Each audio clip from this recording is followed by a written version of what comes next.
et sauve nos âmes, toi qui es bonté. Alors,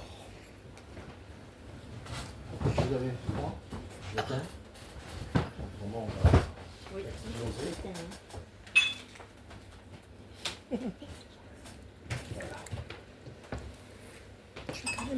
Alors, comme on disait à l'instant, rebonjour à vous qui êtes en ligne, j'espère que vous avez bien mangé, aussi bien que nous, on a été gâtés, comme chaque agape. Très gâté. Et comme dit effectivement Nina, après la nourriture terrestre, on va s'attaquer à la céleste. Donc nous sommes depuis le début de l'année dans une des matières importantes qui s'appelle la praxis et théoria. Et on l'entend, ce sont deux mots grecs qui veut dire pratique et théorie, qui veut dire en fait c'est l'expérience pratique, praxis, c'est l'expérience de Dieu sur la terre, et théoria, c'est l'expérience de Dieu pour les humains. Une rencontre, on peut dire, qui permet d'avoir une sorte d'hygiène spirituelle pour le comportement que nous propose l'enseignement de notre institut, pour pouvoir savoir un peu s'approcher du monde chrétien, comme on disait tout à l'heure avec Delphine.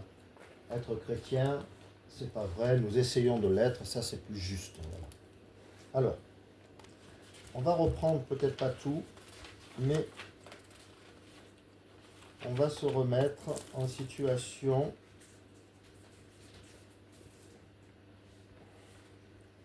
où on avait travaillé sur l'anthropologie standard humaine et on était passé à la relation de l'anthropologie chrétienne, ce qui apporte une autre dimension, bien évidemment.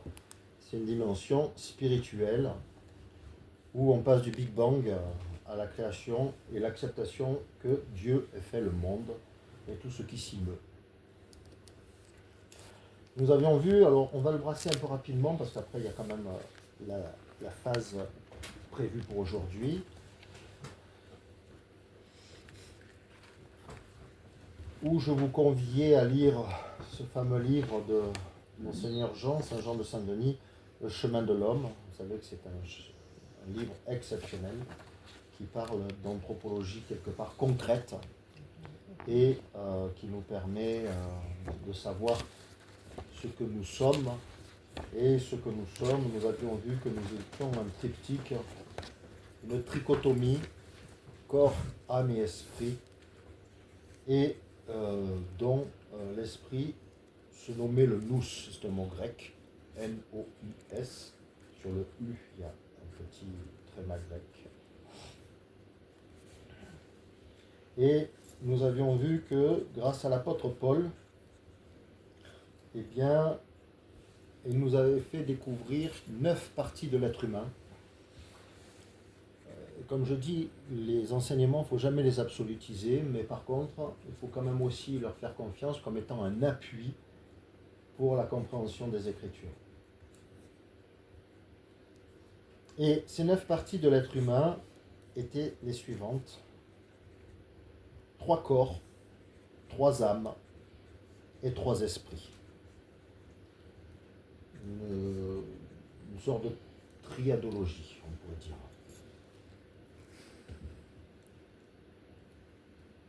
Et nous avions vu qu'à travers cela, il y avait des conceptions monistes, c'est-à-dire qui étaient ou uniquement matérielles ou uniquement spirituelles. Par exemple, on avait vu ensemble que dans le marxisme, eh bien, le concept est moniste, c'est-à-dire l'homme est uniquement matière. Et donc, on peut comprendre ce que tu disais tout à l'heure, non pas uniquement le Big Bang, mais qu'on descend du singe. Voilà. Ce n'est pas le principe chez les chrétiens. On estime que ce n'est pas tout à fait ça. Mais, Même si on est passé par ça. non, on n'est pas passé par ça. Ah non, d'accord. Pas pour les chrétiens. Bah, disons qu'un chrétien, quand il est chrétien, il ne croit pas à ce genre de choses. Il croit plus à Dieu qu'à l'homme. La difficulté, c'est justement cette obéissance qui nous est proposée, c'est toujours de mettre en valeur ce que Dieu nous propose, et ensuite la méfiance qu'il peut y avoir dans un enseignement qui peut être des fois très très juste et à garder, mais qui vient de l'humain. Parce que l'humain est malléable et en même temps est dispersé. Et la difficulté pour devenir chrétien, il faut surtout être obéissant à Dieu et surtout pas être dispersé. Parce que si on est dispersé, eh bien du coup on va être multitâche comme dans le monde, à faire plusieurs choses à la fois. Pour le monde c'est bien, mais pour l'aspect spirituel c'est un danger absolu, parce que justement ça fait fluctuer notre âme. Et c'est vraiment pas de qualité pour avoir une relation avec le Seigneur. Ça déstructure l'âme, pas l'esprit. L'esprit jamais. L'esprit, jamais. Non. On a une chance. Hein. Ah oui. Ouais. Mais Ah oui, par l'esprit contre, on est s'en occupe pas. intouchable. Oui, d'accord. Le problème, c'est qu'on ne sait pas le connecter, ou très peu. Ouais. Ou des grands spirituels, des starets, des pères de l'Église, des sages, ou certains par la prière, hein, bien sûr, peuvent y arriver, mais c'est très difficile. On confond. En tout cas, de temps en temps, pardon, On confond l'âme et l'esprit, en fait. complètement. C'est ça, hein. Exactement. Exactement. Mm. Et on avait vu la rencontre, Monseigneur Germain, en Roumanie, il avait rencontré un inspecteur d'académie qui lui avait dit qu'on pouvait parler de l'homme spirituel, mais que la spiritualité est une catégorie supérieure de la matière. C'est-à-dire la spiritualité. Que l'on soit spirituel, c'est un fait, mais la spiritualité est bien nettement supérieure à l'homme spirituel. C'est-à-dire, comment expliquer par quelque chose de plus simple. Par exemple, je prends comme boutade le principe mathématique de l'eau. C'est quoi la formule? H2O. Mais est-ce que cette eau veut dire qu'elle est mouillée? Ça paraît bête, mais en même temps, c'est un peu la résultante. C'est-à-dire que nous savons que l'eau est mouillée depuis que le temps est temps. Et puis la science des hommes a permis, grâce au monde angélique, aux lois du monde, à décortiquer et à trouver que H2O, c'est donc la molécule de l'eau. Soit. Mais on n'a toujours pas trouvé à ce jour que l'eau est mouillée par le monde scientifique. Alors que l'eau est déjà mouillée. Donc c'est un petit peu ce que l'on pourrait traduire en disant que l'on peut parler de l'homme spirituel, mais la spiritualité est une catégorie supérieure de la matière, parce qu'elle englobe bien plus que cela. En fait, l'homme spirituel, c'est celui qui a découvert que la spiritualité existe. C'est la même chose. Alors qu'elle existe, ouais. Sans lui, quoi. De base, à la base. C'est ça. Nous avons vu également dans l'enseignement catholique romain, qui est de la scolastique, hein, vous le savez, puisque c'est un enseignement de quand ils sont arrivés au 2e millénaire, avec Thomas d'Aquin, donc on appelle ça les thomistes très souvent. Ils ont eu, on parlait tout à l'heure, une éducation du dualisme, c'est-à-dire que le corps serait uniquement corps mortel et âme immortelle. Et ils ne parlent pas d'esprit, très peu. Alors ils le prient à l'église, mais ils ne l'expriment pas en enseignement spirituel à sa vraie place. Contrairement à l'orthodoxe qui, lui, s'est basé surtout sur la présence de l'Esprit Saint. Nous avions vu Saint Irénée, 2e siècle. Je vous convie de lire Adversus Aeresus contre les hérésies. Nous sommes en l'an 178 et il explique tout ce qui est hérétique d'une manière fabuleuse. Tout ce qui sort des Écritures, tout ce que l'on enlève. Ce qui est hérétique, ça veut dire partiel. Ça ne veut pas dire faux, ça veut dire partiel. Si vous prenez un humain que vous lui rajoutez un bras, il est hérétique.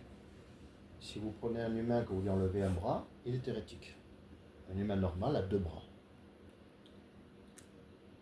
Je vous fais une image, hein, bien sûr. Et nous avons appuyé sur cette pensée de saint Irénée avec les 7 couches de l'être, en nous approchant du corps comme 4 corps qui s'imbriquent, l'un dans l'autre, comme les poupées russes, vous savez. Le corps physique, le corps éthérique, le corps astral, souvent qui est mené par les voyantes, elles ont cette capacité. Mais ce n'est pas parce qu'on a un corps astral qu'on est forcément voyant. Ça aussi c'est important. Mais en tout cas, c'est ces gens qui ont cette capacité-là, qui ont la capacité de pouvoir... La médiumnité. Voilà. L'Église n'est pas contre la médiumnité. Bon, ça dépend comment elle est exprimée. D'accord. Et parce si que elle ça- est exprimée uniquement dans le corps astral, sans dépasser son état, bon, elle ne sert pas à grand-chose. Tout le monde peut effectivement faire de tout, de n'importe quoi. Elle n'est pas complète. Elle est hérétique. Elle est partielle. Donc il y a le corps physique, le corps éthérique, le corps astral et le corps mental. Nous avions vu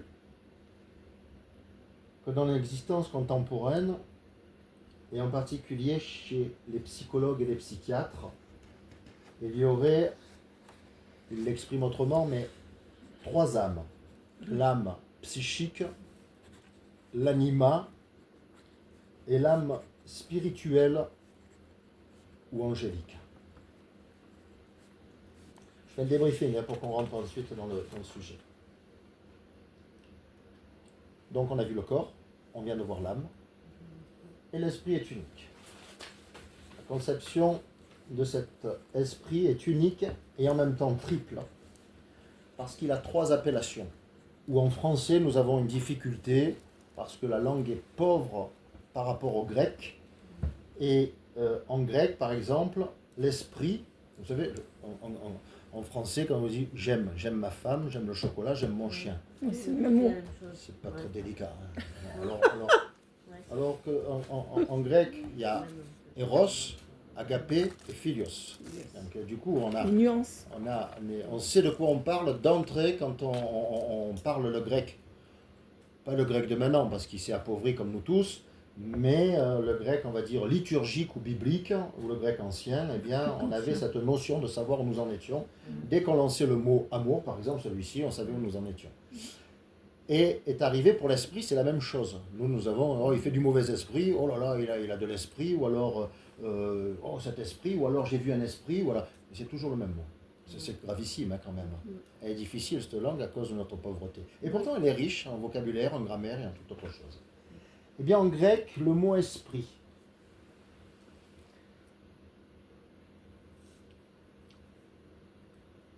c'est le logos, c'est le pneuma et c'est le nous. C'est-à-dire que le logos, on va le traduire en français, c'est l'intellect. Ou le monde de la raison, si tu veux. Le pneuma, c'est l'esprit souffle. Esprit Saint. Sur les eaux. Et le nous, c'est la 3e partie du monde angélique, c'est l'esprit qui est tourné vers Dieu. Donc vous voyez, quand on parle d'esprit, eh bien, dans cette conscience-là, en théologie, on s'approche de choses intéressantes pour traduire. Vous l'avez en latin aussi, c'est-à-dire que le logos, qui est l'intellect, c'est le ratio. Le pneuma, qui est l'esprit souffle, c'est le spiritus. Et le nous, qui est l'esprit tourné vers Dieu, c'est le mens, M-E-N-S. Donc ce logos, c'est l'esprit rationnel. Le pneuma, c'est l'esprit souffle ou puissance. Et le nous, c'est l'esprit, on en a parlé tout à l'heure, silence.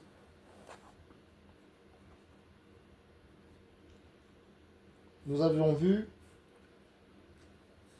qu'en tant que chrétiens, nous devions nous appuyer sur un certain Jésus-Christ qui nous enseigne à maintes reprises et nous dit, c'est vrai que la dernière fois les gens étaient un peu étonnés, hein.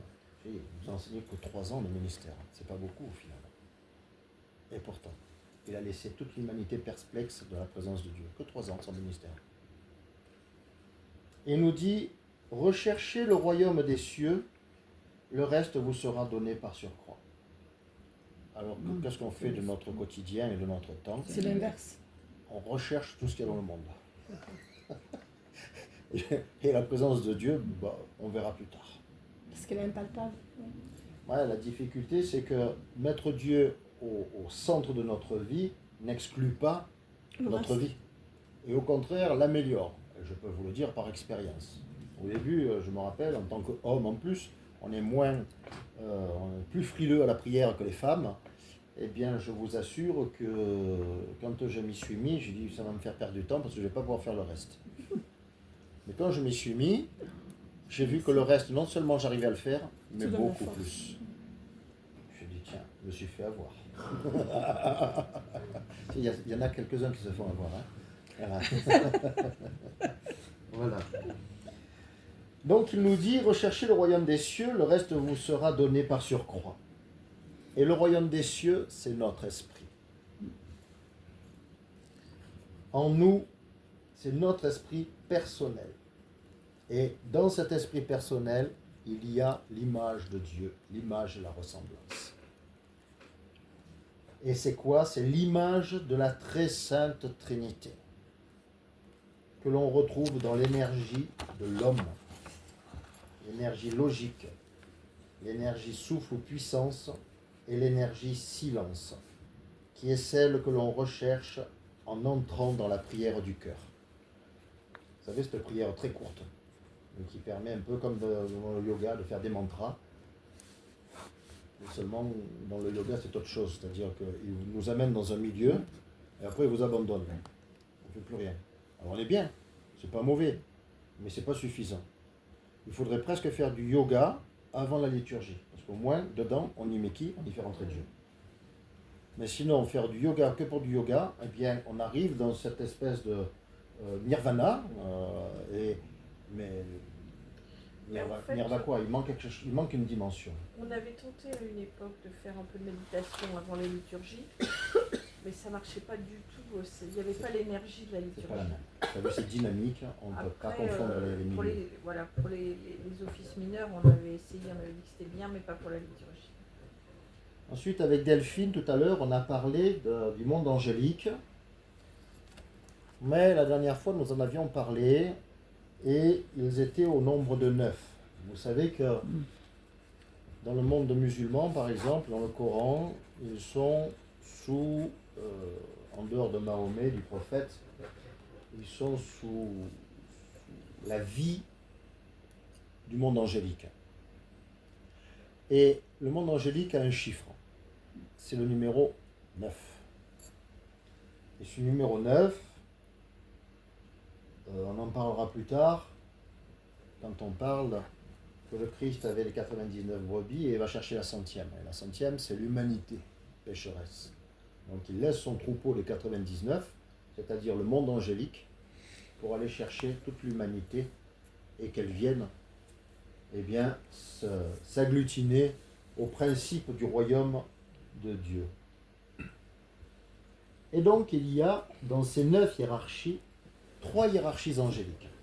Les premières, on dit en bas, mais ça ne veut pas dire que c'est plus bas ou plus haut. On dit en bas parce qu'on est humainement parlant, on doit, à un moment donné, tu as les yeux en haut et tu as les orteils en bas. Donc, mais ça ne veut pas dire que tes orteils ne sont pas nécessaires et tes yeux non plus, ou ils sont supérieurs. Non, c'est qu'il y a une fonction où ils sont placés à des endroits particuliers et qui n'ont pas une valeur première. C'est une erreur d'ailleurs de l'Église du Vatican en primant uniquement sur un seul et unique apôtre, qu'ils ont pris l'apôtre Pierre. C'est une sottise de dire, et en plus le premier évêque alors qu'il n'a jamais été évêque. Il était apôtre. Quand on est apôtre, on n'est pas évêque. Et on a eu des évêques parce qu'il n'y avait plus d'apôtres. C'est pas la même chose. Et puis, ça répond des fois à tes questions de savoir pourquoi effectivement les baptêmes ou autres ne se ressemblent pas là, parce que ça paraît pas assez juste. Tu vois. On entend toutes ces particularités là qui sont nécessaires si notre âme entend et notre esprit confirme.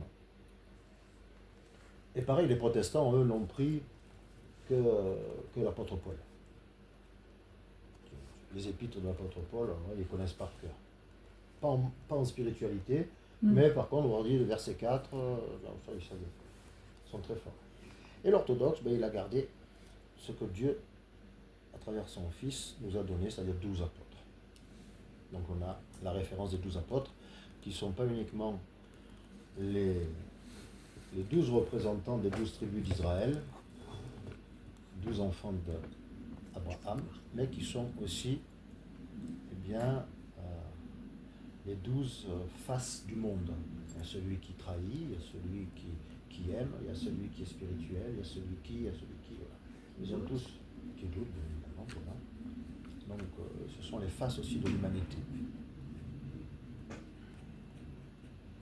Donc ces trois premières hiérarchies angéliques, on les place en bas. En bas pourquoi? Parce que nous sommes sur cette terre et nous avons une vie avec l'extérieur.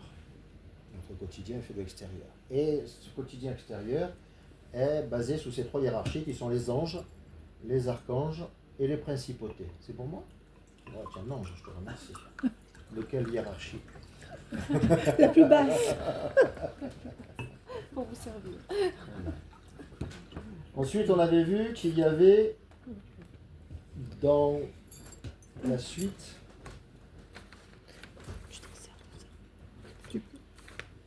les anges, les archanges et les principautés, on peut faire une correspondance. Une correspondance, on avait vu qui était que les anges, eh bien c'était l'aspect physique, le corps physique, quand ils sont en nous aussi. Les archanges, c'est dans le sensible.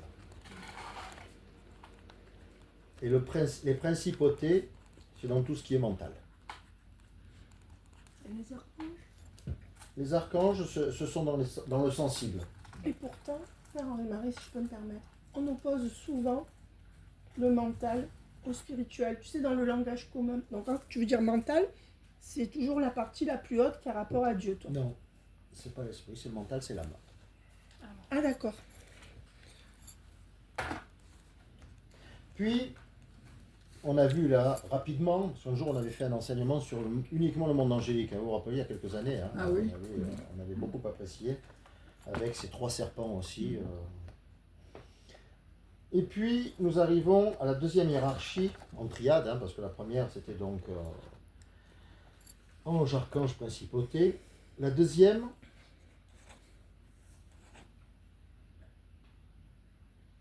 elle a trois niveaux, qui sont les trois couches de l'âme. Parce que là, c'était pour le corps, quand même. L'aspect physique, sensible et mental. Parce que même le mental fait partie du corps. Dans le deuxième niveau, il y a trois couches de l'âme. Et ces trois hiérarchies sont les suivantes. Les puissances, les vertus et les dominations, que l'on peut appeler les seigneuries aussi. Et Saint-Denis de l'Aréopagite, je vous convie de le lire quand vous aurez quelques années de spiritualité chrétienne, d'essayer de lire au moins 2-3 pages, ou 2-3 lignes. Si on y arrive. Parce que c'est très complexe, mais c'est d'une profondeur exemplaire. Donc, ça, tu sais très bien que ça ne vient pas de l'homme. Ça vient des Écritures, de la main de l'homme. Ça vient de l'Esprit. Si l'Esprit ne guide pas cette personne à écrire cela, rien ne se fait. Ce n'est pas vrai. Et donc les puissances, Saint-Denis appelait cette hiérarchie l'harmonie des dons. Bon. On est réellement en pleine patristique là. Ensuite, les vertus, Saint-Denis appelait cela, toujours lui le même, les vérilités courageuses. Virilité. Oui. Et ensuite, il y avait les dominations, qui sont le plus subtil, c'est l'élévation perpétuelle et éternelle, c'est-à-dire qui mène l'âme vers son état spirituel et angélique. Donc ça, c'était pour parler de l'âme psychique. On n'est même pas encore dans l'esprit. Nous avions vu, après cette beauté de réflexion, que l'âme, du coup, était capable de Dieu.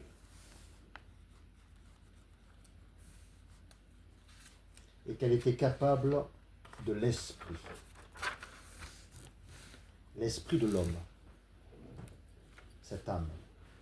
Donc si elle est capable, ça veut dire qu'elle peut se mettre en lien. On avait vu ensemble que la chute, c'était la dissociation à cause d'Adam et Ève, à cause du masculin et du féminin. C'était la dissociation du corps, de l'âme et de l'esprit. Et l'outil qu'est l'Église, c'est de revenir à unifier en distinguant le corps, l'âme et l'esprit. Ils doivent être comme ça et non pas comme ça. Mais quand on en parle, ce qui nous est important, c'est de savoir les distinguer. Mais par contre, ils doivent vivre ensemble. Et la chute fait que nous ne vivons pas ensemble. Nous avons le corps qui vit avec lui-même, nous avons l'âme avec lui-même, Regardez le monde. Et vous, dans le monde, c'est pareil, moi le premier. On n'est jamais comme ça. Quand on fait du sport, ça peut nous arriver de prier en même temps, mais en même temps, on ne le fait pas forcément à chaque fois. On reste dans son corps. Quand on est dans son âme et qu'on est énervé après quelqu'un, ou alors on a mangé un bon gâteau, ben on pense à soi-même et on est content de soi-même. Et quand on est dans l'esprit, c'est quand on va un peu prier à sa manière, mais on n'a pas forcément l'âme avec nous et on n'a pas forcément le corps avec nous. Donc on oublie le corps, alors que le but, c'est de les distinguer, eux qui sont dissociés, afin de les unifier. Pas que dans la mort, c'est-à-dire la vraie vie, qu'on peut les unifier. Ce qu'on vit, là. Ouais. C'est notre but. On a des obligations en tant que chrétien. Si on veut tendre vers la déification de l'être, on a des obligations de travailler ses particularités. C'est-à-dire de comprendre de quoi est fait. C'est ça l'anthropologie chrétienne, c'est de savoir quel est cet être spirituel que nous sommes, quel est cet être corporel et quelle est cette psyché de l'homme. Et puis après, on a parlé très rapidement, mais on ne s'est pas étalé. C'est la troisième et dernière hiérarchie pour faire les 9. Eh bien, c'est celle qui est tournée vers Dieu. Et là, ce sont les trônes, les chérubins et les séraphins. Voilà. Ça veut dire que entre l'ascension et la Pentecôte, Le Christ traverse toutes ces strates. le Christ traverse C'est toutes certain. ces strates, et donc on peut passer avec lui les trois degrés du corps, les 3 degrés de l'âme et les 3 degrés de l'esprit. Qu'est-ce qu'il fait à l'ascension? Il s'élève. Dans le deuxième domaine. Non. Qu'est-ce que tu chantes? Et qu'est-ce que tu lis ce jour-là? Pourquoi cette admiration en regardant le ciel, Après, cet homme que vous avez qu'est-ce vu? qu'il a entre guillemets, symboliquement, là, ce coup-ci, tiens, dans ses bras, il tient quoi? L'humanité. Donc, qu'est-ce qu'il fait? Il traverse, et t'as la réponse. Ah oui. Il traverse les 9 cercles avec l'humanité. Parce que l'humanité, quand il va faire une place à la droite du Père, c'est pour nous qu'il a fait. Pas pour lui. Alors on passe toute sa vie à se préparer à mourir bien. La mort n'existe pas comme tu le penses. La mort est un passage qui n'est pas un arrêt. Mais c'est un passage spirituel. en Non. fait. On se prépare. Importe. C'est un moment où on doit pas... Dieu ne tue pas. La mort existe, donc il ne va pas tuer la mort. Et en même temps, il donne une légitimité à la mort, non plus d'être éternelle, mais d'avoir une durée de vie de 3 jours. Et là non plus, c'est pas symbolique. Non. D'accord. Et non, puisque le Christ, au bout de 3 jours, il a ressuscité. Et il a ramené toute la race d'Adam, c'est ce que nous avons chanté. Pas parce qu'on l'a chanté, mais parce que c'est dans les Écritures. Et c'est quelle partie de la Bible que tu as citée tout à l'heure qui sera portée à tout ça? C'est difficile, j'ai pas pris, mais c'est toujours en tout cas selon les Écritures, ça c'est certain. Donc selon les Écritures, selon les dogmes, selon les pères de l'Église. D'accord. Ça c'est vraiment les enseignements spirituels en orthodoxie, on ne déroge pas à ces 3 livres, si on nomme un livre, à ces 3 livres spirituels d'enseignement pour nous approcher bien des mystères de Dieu. Nous avons vu qu'il y avait 4 corps. Tout à l'heure, hein, vous vous rappelez? Oui. Physique, Physique, éthérique, astral astral et et mental. mental. Le corps physique, c'est le corps immédiat. Et lorsqu'il est purifié, ouais, c'est le corps immédiat. Lorsqu'il est purifié, il est sensible au parfum, il est sensible au goût, et il est sensible à l'expérience du chaud et du froid. Hein, vous vous rappelez, c'est l'onction de Béthanie, hein, que l'on fait le mercredi soir de la Semaine Sainte. Ensuite, il y a le corps éthérique, qui lui, il est plus subtil que le corps physique. Ça ne veut pas dire que le corps physique n'a pas lieu d'exister, hein. Attention, hein, c'est comme le haut, le bas. Ils existent en même temps. Et le corps éthérique, qui est plus subtil, eh bien lui, il a l'émotion de la beauté et il a l'agrément des ambiances. Oula, C'est bien dit. c'est Hein. beau, hein. Tu peux récapituler? Répéter? Le corps éthérique. C'est quand on regarde. Il est plus subtil que le corps physique. Et sa particularité, c'est que lui, il a l'émotion de la beauté. Oui. Et il a l'agrément des ambiances. Oui. Chacun, on peut se reconnaître là-dedans, de savoir qu'est-ce qui nous amène à être plus physique, éthérique, astral ou mental. Et des fois, c'est des quatre. Et des fois, on peut avoir le lendemain autre chose comme perception. Mais en tout cas, c'est de ces quatre corps-là que nous sommes formés. Le corps astral, on a vu avec la médiumnité ou alors la médiocrité, parce qu'il y a de la médiocre aussi là-dedans. Beaucoup d'ailleurs, plus que le bon. Le corps astral, eh bien lui, il a une perception presque intellectuelle des formes, alors que le corps physique ne l'a pas. C'est-à-dire qu'on va retrouver ça dans l'art et chez les enfants. Vous savez, l'imagination des enfants. Et on avait parlé du serpent avec la poussière, on avait parlé, bon, on ne va pas y rentrer, je veux qu'on avance. C'est afin de comprendre. J'aime bien parce que tu as déjà passé 32 minutes. Et oui.